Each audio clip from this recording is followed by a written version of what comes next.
சுபைக்குழுவில் இணைந்துள்ள ஆசிரியர்கள் அனைவருக்கும் வணக்கம். ஆசிரியர்களே, தற்பொழுது நாம் காண இருக்கக்கூடிய பகுதியானது முதுகலை பட்டதாரி ஆசிரியர் தேர்வு பிஜிடிஆர்பி எக்ஸாம் 2025. இந்த தேர்விற்கு தயாராகக்கூடிய நமது சுபைக்குழு ஆசிரியர்களுக்காக வெற்றியை தீர்மானிக்கக்கூடிய பகுதியாக இருக்கக்கூடிய எஜுகேஷன் மெத்தடாலஜி. ஸோ இந்த பகுதியில் கல்வியியல் எஜுகேஷன் மெத்தடாலஜி பகுதியில் நம்ம என்ன செய்கிறோம், 3 தொகுதிகளை உடைய ஸ்டடி மெட்டீரியல் ப்ரொவைட் பண்ணி அதிலிருந்து பயிற்சி, அதிலிருந்து இலவச தேர்வுகளானது நம்ம கொடுத்துட்ருக்கோம். அந்த இலவச தேர்வில் ஒவ்வொரு வாரம் ஞாயிற்றுக்கிழமை நம்ம கொடுக்குறோம். ஸோ அதில் 2வது தேர்வு கடந்த ஆகஸ்ட் 3ஆம் தேதி நம்ம இந்த தேர்வு நடத்தினோம். ஸோ மாடல் டெஸ்ட் 2 இதற்கான விடைகளை இந்த வீடியோவில் நம்ம பார்க்க போகிறோம். ஸோ சுபைக்குழு ஆசிரியர்கள் முழுமையாக இந்த வாய்ப்பை பயன்படுத்திக்கோங்க. அது மட்டும் இல்லாமல் இந்த எஜுகேஷன் மெத்தடாலஜிக்கு கிட்டத்தட்ட பார்த்தீங்கன்னா உங்களுக்கு ஒரு 8000 வினாக்களை உள்ளடக்கிய கொஸ்டின் பேங்க் சுபைக்குழுவின் சார்பாக கொஸ்டின் பேங்க் ஆனது நம்ம கிரியேட் பண்ணியிருக்கோம். ஸோ 79வது சுதந்திர தினத்தை முன்னிட்டு அன்றிலிருந்து நம்ம ஆஃபரோட இந்த கொஸ்டின் பேங்க் ப்ரொவைட் பண்ணுறோம். தேவையுள்ள ஆசிரியர்கள் பயன்படுத்திக்கலாம். ஸோ அது போக அந்த கொஸ்டின்ஸை பயிற்சியாகவும் அடுத்து உங்களுக்கு கொடுப்பதற்கான வழிமுறைகளை நம்ம உருவாக்கியிருக்கோம். ஆகவே சுபைக்குழு ஆசிரியர்கள் முழுமையாக இந்த வாய்ப்பை பயன்படுத்திக்கோங்க. ஸோ மாடல் டெஸ்ட் 2 இதில் பார்த்தீங்கன்னா ஆசிரியர்களுடைய பெர்ஃபார்மன்ஸ் எப்படி இருக்குது, ஸோ எவ்வளோ மதிப்பெண் எடுத்திருக்காங்க, முதல் மதிப்பெண் எவ்வளவு, ஸோ அந்த கேட்டகரியை நம்ம பார்க்கின்ற பட்சத்தில் ஸோ டோட்டலாக பார்த்தீங்கன்னா ஆசிரியர்கள் எழுதிய தேர்வில் முதல் மதிப்பெண்ணாக 79 மதிப்பெண் முதல் மதிப்பெண். ஸோ 2வது மதிப்பெண் 76, 3வது மதிப்பெண் 75, ஸோ அடுத்து 74, 73ங்கிறது 4 ஆசிரியர்கள் எடுத்திருக்காங்க. ஸோ அப்படியே 1 by 1 உங்களுக்கு மதிப்பெண்ணானது இருக்குது. ஸோ நீங்கள் இந்த மொபைல் ஆப்ஸை ஓப்பன் பண்ணி இந்த டெஸ்ட்டுக்குள்ளே போனீங்கன்னா உங்களுடைய ரேங்க்கும் உங்களுக்கே காட்டும். ஸோ உங்களுடைய ரேங்க் என்னங்கிறத நீங்கள் ஃபாலோ பண்ணிக்கலாம். ஸோ ஒவ்வொரு தேர்வுலையுமே ஆசிரியருடைய பர்ஃபார்மன்ஸ் இன்னியும் நீங்கள் அதிகமான கவனம் செலுத்தணுங்கிறது தான். ஸோ வினாக்கள் பார்த்திங்கன்னா உங்களுக்கு டாபிக் வைஸுங்கிறதுனால ரொம்ப எளிமையான முறையில் தான் கேட்டிருந்தோம். அப்படிங்கிற 90 above இருந்திருந்தால் இன்னியும் நல்லா இருந்திருக்கும். ஸோ இருந்தாலும் அடுத்து வரக்கூடிய தேர்வுகளில் உங்களுடைய முயற்சி எடுங்க. அதே மாதிரி நம்ம ஒரு 2000 முழு மாதிரி தேர்வை ரெடி பண்ணுறோம்.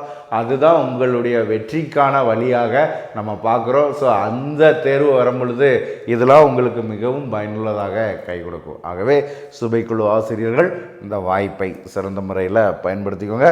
ஸோ அடுத்து பார்த்திங்கன்னா நம்ம ஆன்சருக்குள்ளே போயிடலாம். முதல் வினா பாருங்க, எத்தனை வயதிற்கு உட்பட்ட குழந்தைகளுக்கு இலவச மற்றும் கட்டாய கல்வியானது அளிக்கப்பட வேண்டும்? எத்தனை வயதிற்கு உட்பட்டவர்களுக்கு? 14 வயது உட்பட்டவர்களுக்கு தான் இலவச கட்டாய கல்வியானது வழங்க வேண்டும்.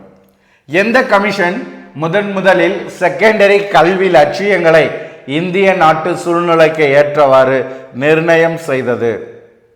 இந்திய நாட்டின் சூழ்நிலைக்கு ஏற்றவாறு நிர்ணயம் செய்ததுன்னா டாக்டர் லட்சுமண சுவாமி முதலியார் குழு சொல்லுவோம், இல்லைன்னா இடைநிலை கல்விக்குழுன்னு சொல்லுவோம். ஸோ அது ஆப்ஷன் பி. இந்த இடைநிலை கல்விக்குழு அல்லது லட்சுமண சுவாமி முதலியார் கல்விக்குழுங்கிறது எப்போ உருவாக்கப்பட்டது? 1952. தேசிய கல்விக் கொள்கை உருவாக்கப்பட்டது 1968. கல்வியில் எந்த முறையை அகற்ற வேண்டும்? மனப்பாடம் செய்தல். முதியோர்களான ஆண் பெண் எழுத்தறிவு பெறுதலுக்கு முதியோர் கல்வி என்று பெயர்.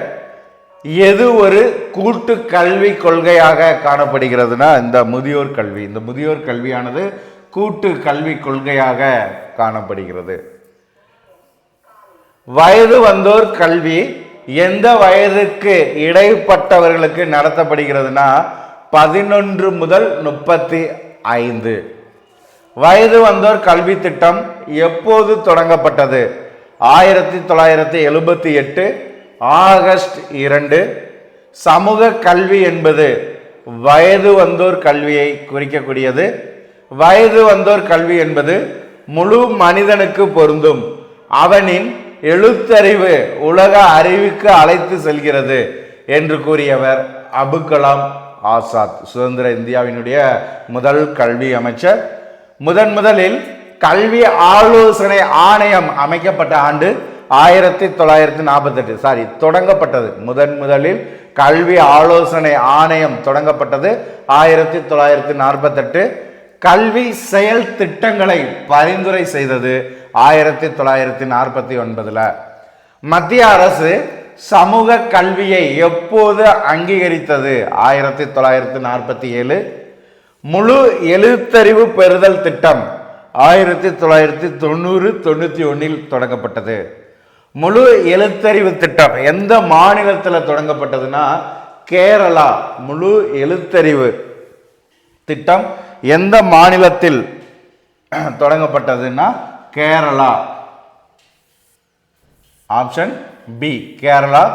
பள்ளி வயது நிரம்பிய அனைத்து குழந்தைகளையும் பள்ளியில் சேர்த்தல். தொடக்கநிலை அல்லது உயர் தொடக்க நிலையில் எந்த வகுப்பிலிருந்தும் குழந்தை நிரந்தரமாக நின்று விடுவது இடைநிறுத்தம் என்று பெயர். அதே மாதிரி ஒரு வகுப்பில் ஓராண்டிற்கு மேல் ஒரு குழந்தை படிக்க செய்வதற்கு தேக்கம் என்று பெயர். யாருக்கு ஆரம்ப கல்வியின் அவசியத்தை எடுத்துரைக்க வேண்டும்? பெற்றோருக்கு. எப்போது தேசிய கல்விக் கொள்கையில் முறைசாரா கல்விக்கு அதிக முக்கியத்துவமானது கொடுக்கப்பட்டதுன்னா 1986. 1986. சரியா? அடுத்து பாருங்க, யாருடைய மேம்பாட்டிற்கு ஒருங்கிணைந்த குழந்தைகள் மேம்பாட்டு திட்டம் செயல்பட்டு வருகிறதுனா மழலையர். குழந்தையின் வளர்ச்சியில் எத்தனை ஆண்டு காலம் மிக முக்கியமானதாக கருதப்படுகிறது? 6 ஆண்டு காலம். 6 ஆண்டுகள்.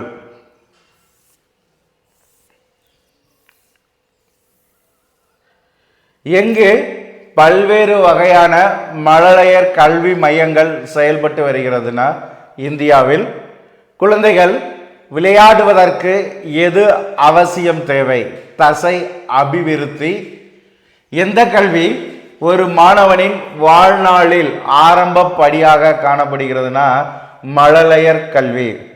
மழலையர்களுக்கு படிப்பில் தூண்டுவதற்கு விளையாட்டு முறையானது பயன்படுகிறது. குழந்தைக்கு அறிவு புகட்டும் காரணிகளில் ஒன்று பள்ளி. கற்றலின் விளைவு கலாச்சாரம். கற்றறிந்த பண்பாடு என்று அழைக்கப்படுவது இந்த கலாச்சாரம். எது பண்பாட்டு பரப்பில் முக்கிய பங்கானது வகிக்கிறது? மொழி. எதனுடைய அடிப்படை உயர்ந்த எண்ணங்களும் சீரிய லட்சியங்களும் ஆகும்னா கலாச்சாரம். எது ஒரு மனிதனை நல்ல மனிதனாக வாழச் செய்கிறதுனா அவருடைய பண்பாடு. ஆன்சர் பாருங்க, அவருடைய பண்பாடு. ஆப்ஷன் பி பண்பாடு. மழலையர்கள் எதன் மூலம் கற்றுக்கொள்வது சுலபமாகிறதுனா செயல்முறை. எந்த முறை நடைமுறை வாழ்க்கைக்கு ஏற்றதாக இருக்க வேண்டும்? கற்றல் முறை. குழந்தைகளிடம் மொழி திறனை வளர்க்க வேண்டும். தன் பண்புகளை ஏற்றுக்கொள்ளும், தன்னை சுற்றி வாழும் பிறருடன் இணங்கி போக வளரும் குழந்தைகள் பெறும் பயிற்சி விளைவிற்கு சமூக வளர்ச்சி என்று பெயர். பிள்ளை பருவத்தின் மற்றொரு பெயர் கூட்டாளி பருவம். குழந்தை பருவத்தின் வயது வரம்பு பிறப்பு முதல் 3 வயது வரை. நெருக்கடியான நிலைகளில் தோன்றும் மன உயர்வுகள் மேலோங்கிட நிற்கும் நிலைக்கு என்ன பெயர்னா மன எழுச்சி. எதன் காரணமாக இந்த மன எழுச்சியானது ஏற்படுகிறது? எதன் காரணமாக மன எழுச்சியானது ஏற்படுகிறது? எதன் காரணமாக? உடல் தேவைகள் மற்றும் உள் தூண்டல்கள். எது மன எழுச்சிகளில் முக்கியமானதுன்னா சினம். சிக்கலான ஒரு மன எழுச்சியானது பொறாமை. எது பிறவியிலிருந்து தோன்றக்கூடிய மன எழுச்சினா அச்சம். அடிப்படை மன எழுச்சிகளானது சினம், மகிழ்ச்சி, துயரம், அச்சம். சினம், மகிழ்ச்சி, துயரம், அச்சம். குழந்தைகளுக்கு எத்தனை வயதில் நினைவாற்றல் ஏற்பட தொடங்குகிறது? 3 வயதில். குழந்தைகளுக்கு எத்தனை வயதில் கற்பனை திறன் உருவாகி விளையாட்டுக்கள்ல அது பிரதிபலிக்க தொடங்குகிறதுனா 3 வயதில். கிண்டர் கார்டன் வகுப்பில் குழந்தைகள் எந்த முறையில் பாடம் கற்கின்றனர்? கிண்டர் கார்டன் முறைனா விளையாட்டு முறையில், கிண்டர் கார்டன் பள்ளியில். கிண்டர் கார்டன் பள்ளிகளை கல்வி உலகுக்கு தந்தவர் யாருன்னா ப்ரொஃபல்.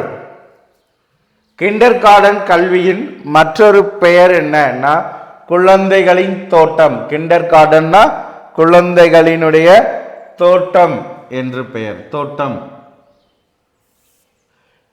கார்டன். கல்வியின் மூலமாக சமூக நியதியை ஏற்படுத்தும். கல்வியின் மூலமாக சமூக நியதியை சமூக நியாயத்தை ஏற்படுத்தக்கூடிய குறிக்கோளானது சம வாய்ப்புகளை ஏற்படுத்துதல். சமத்துவம் என்ற அரசியலில் கருத்து கல்வியில் எதனை வலியுறுத்துகிறதுனா அனைவருக்கும் சம கல்வி வாய்ப்பு. கல்வியில் முப்பாலி என்றால் பள்ளியை இடையில் நிறுத்தி விடுதல். ஒரே கல்வி முறை எந்த வகையில் உள்ளதுன்னா 5+3+3+4. இந்த முறையில் கல்வியில் இடையூறு ஏற்படும் ஒரு சமூக காரணம் ஆசிரியர் பற்றாக்குறை, மொழி மாறுபாடு, சமூக விரோதம். இது ஃபுல்லாமே கல்வியில் இடையூறு ஏற்படுத்தக்கூடிய சமூக காரணங்களில் ஒன்று. கல்வி உரிமை சட்டம் 2009 களங்கள்ல ஒன்று எதுனா 6 முதல் 14 வயது வரை கட்டாய கல்வி. கல்விக்கான தேசிய திட்டமான சமக்கிர கல்வி, இதனுடைய இலக்கு என்ன? இதனுடைய இலக்கு கல்விக்கான சமக்கிரக கல்வி, இதனுடைய இலக்கு என்னன்னா ஆரம்பம் முதல் மேல்நிலை வரை ஒருங்கிணைந்த கல்வி. ஆரம்பம் முதல் மேல்நிலை வரை ஒருங்கிணைந்த கல்வி. கல்வியில் முன்கால கமிஷன்கள் முக்கிய பங்கு வகித்தது. கல்வி திட்டங்களை உருவாக்குதல். கல்வியில் ட்ரெயின் என்றால் என்ன? மாணவர்கள் வெளிநாட்டில் வேலை தேட செல்லுதல். கல்விக்கான இந்திய அரசியலமைப்பு சட்டப்பிரிவு பகுதி 21 ஒரே விதமான கல்வி அமைப்பு, அனைத்து நிலைகளிலும் ஒரே பாடத்திட்டம். தொடக்க கல்வி எதற்காக அவசியமாகிறதுனா குழந்தையின் அடிப்படை வளர்ச்சிக்காக. கல்வி உரிமை சட்டம் 2009 எந்த வயது குழந்தைகளுக்கு கட்டாயமாக்கப்படுகிறது? 6 முதல் 14 வயது. பாரதியின் கருத்தில் கல்வியின் முக்கிய நோக்கம் என்ன?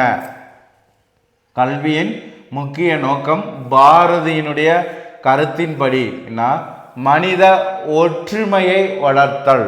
மனித ஒற்றுமையை வளர்த்தல். பொது கல்வி இயக்கம் SSA சர்வ சிக்ஷா அபியான் என்பது எதனை நோக்கமாக கொண்டதுன்னா அடிப்படை கல்வியின் பரவல். இந்திய அரசியல் சட்டத்தின்படி கல்வி எந்த வகை உரிமையாகிறதுனா அடிப்படை உரிமை. கல்வியில் இடைவிடாத விலகலை குறைக்கும் முயற்சி எது? மத்திய உணவு திட்டம். வலுவான பள்ளி கல்வி அமைப்பிற்கு அடிப்படை துணையானது தரமான ஆசிரியை பயிற்சி. கீழ்கண்டவற்றில் வளமில்லா சமூக குழுவை சேர்ந்தது பழங்குடி மக்கள். கல்வியில் உள்ள அடங்கலின் முக்கிய நோக்கமானது அனைத்து மாணவர்களையும் ஒரே சூழலில் கற்றல் செய்வது. கல்வியில் உள்ள தடைகளை குறிக்கக்கூடிய கூறு என்ன? கல்வியில் உள்ள தடைகளை குறிக்கக்கூடிய கூறு, கல்வியில் உள்ள தடைகளை குறிக்கக்கூடிய கூறு கட்டண உயர்வு. சமத்துவம் கல்வியில் எதனை குறிக்கிறது? கல்வியில் அனைத்து சமூகங்களுக்கும் சம வாய்ப்பு. திறனறிவு மேம்பாடு, ஸ்கில் டெவலப்மெண்ட், தொழில்முறை பயிற்சி. கல்வி ஆணையங்கள் உருவாக்கப்படுவது கல்வியின் வளர்ச்சிக்கான பரிந்துரைகளை வழங்குவதற்கு.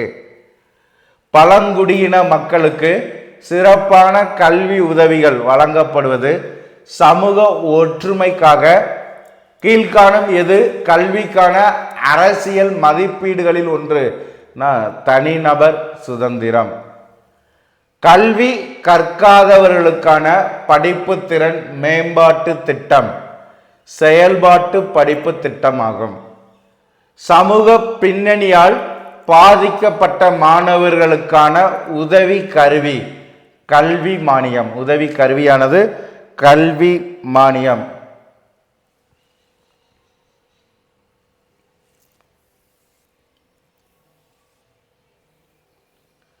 சாகித்ய கல்வி என்பது நூல்கள் மற்றும் இலக்கியத்தின் வழியே கல்வியை குறிக்கக்கூடியது. கல்விக்கான இந்திய அரசியல் பார்வையில் அடிப்படை சிந்தனையானது சமூக நலன் மற்றும் சமத்துவம். முழுமையான அடிப்படை கல்வி அனைவருக்கும் வழங்கப்பட வேண்டியது என்ற கொள்கை எந்த நிகழ்வால் வலியுறுத்தப்படுகிறதுனா கல்வி உரிமை சட்டம். பொது கல்வி திட்டங்களில் பல்வேறு தேவைகளுடன் கூடிய மாணவர்கள் என குறிப்பிடுவது யாரை குறிக்கிறது? உடல் மன உள்ள மாற்றங்களுடன் கூடிய மாணவர்கள். கல்வியின் சட்ட உரிமை சட்டம் கீழ்காணும் வயது குழுவினருக்கு கட்டாய கல்வியை உறுதி செய்கிறதுனா 6 முதல் 14 வயது. திறன் மேம்பாட்டு திட்டங்கள் அதிகமாக நோக்கும் கல்வித்துறை தொழில்மயமான கல்வி. கல்வியில் சேர்க்கை, இடைநிறைவு மற்றும் வெளியேற்றம் ஆகியவை தொடர்புடையவை. கல்வியில் உள்ள சவால்கள் கல்வியின் சவால்களாக கூறப்படுகிறது. சமத்துவமான கல்வி வாய்ப்பு என்றால் என்ன? கல்வியை எல்லோருக்கும் சமமாக செய்ய வேண்டும். சமகலன கல்வி பல்வேறு திறன்கள் கொண்ட மாணவரும் ஒன்றாக கல்வி பெறுதல். இந்திய அரசியல் அமைப்பு கல்வி தொடர்பான முக்கிய உரிமை எதுனா கல்வி உரிமை. கல்வியை அரசியல் பொருளியல் சிந்தனைகளுடன் இணைக்கக்கூடிய கொள்கை எந்த கோட்பாட்டை சார்ந்தது? சமூக நலன் கோட்பாட்டை சார்ந்தது. சமூகத்தின் பின்தங்கிய பகுதிகளில் வருவோருக்கும் கல்வியை கிடைக்கும் வகையில் ஏற்படுத்தக்கூடிய முயற்சி சமகலன கல்வி. இந்தியாவில் கல்விக்கான பொது சட்டம் எது? பங்கு சட்டம். கல்விக்கான பொது சட்டம் இந்தியாவில் எதுனா பங்கு சட்டம். வினாயன் 92. சமூக நீதி, மதச்சார்பில்லாத நிலை மற்றும் ஜனநாயகம். சமூக நீதி, மதச்சார்பில்லாத நிலை மற்றும் ஜனநாயகம் ஆகியவை எந்த ஆவணத்தில் இடம்பெறுகிறதுனா இந்திய அரசியல் அமைப்பினுடைய முன்னுரையில்.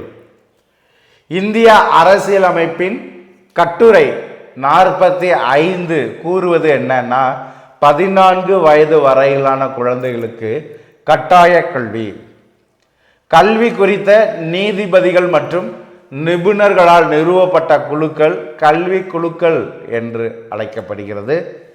கல்விக்காக முதன்மையாக செலவழிக்கக்கூடிய அரசு அமைப்பு மத்திய மற்றும் மாநில அரசு இரண்டுமே. கல்வி வாய்ப்பில் சமத்துவத்தை பாதிக்கக்கூடிய முக்கிய காரணி எதுனா வாழ்வாதார குறைபாடு. கல்வியை வேலை வாய்ப்பு தேவைமற்றதாக கருதி வரும் நிலைமையை குறிக்கக்கூடிய சொல்லானது கல்வி, வேலை, தனிமைப்படுத்துதல். கல்வியின் மூலமாக சமூகத்தில் ஏற்படக்கூடிய முக்கிய மாற்றம் எதுனா சமூக சீரமைப்பு. கல்வியின் முக்கிய நோக்கம், கல்வியினுடைய முக்கிய நோக்கம் என்ன? கல்வி கற்பதற்கான முக்கிய நோக்கம் பரிணாம வளர்ச்சி. கல்வி கற்பதனுடைய முக்கிய நோக்கமானது பரிணாம வளர்ச்சி. அனைவருக்கும் கல்வி என்ற கொள்கையை பெற்ற ஆதாரமாக கருதப்படுவது இந்திய அரசியல் அமைப்பு. ஸோ மொத்தம் இந்த பகுதியில் 100 வினாக்கள், அதற்கான விடையும் பார்த்துருக்கோம். ஆசிரியர்கள் பயன்படுத்திக்கோங்க. ஸோ நாளை, அதாவது ஆகஸ்ட், சரிங்களா, ஆகஸ்ட் 10 நாளை உங்களுக்கு மாதிரி தேர்வு 3 யூனிட் 1. அதோட யூனிட் 1 முடியுது. அப்புறம் யூனிட் 2க்கு நம்ம போயிடுவோம். ஸோ ஒவ்வொரு தேர்வையும் ஆசிரியர்கள் சிறந்த முறையில் பயன்படுத்திட சுபிக்குழுவோடு இணைந்து அரசு பணியை உரித்தாக்கிக் கொள்ளுங்கள். நன்றி நண்பர்களே.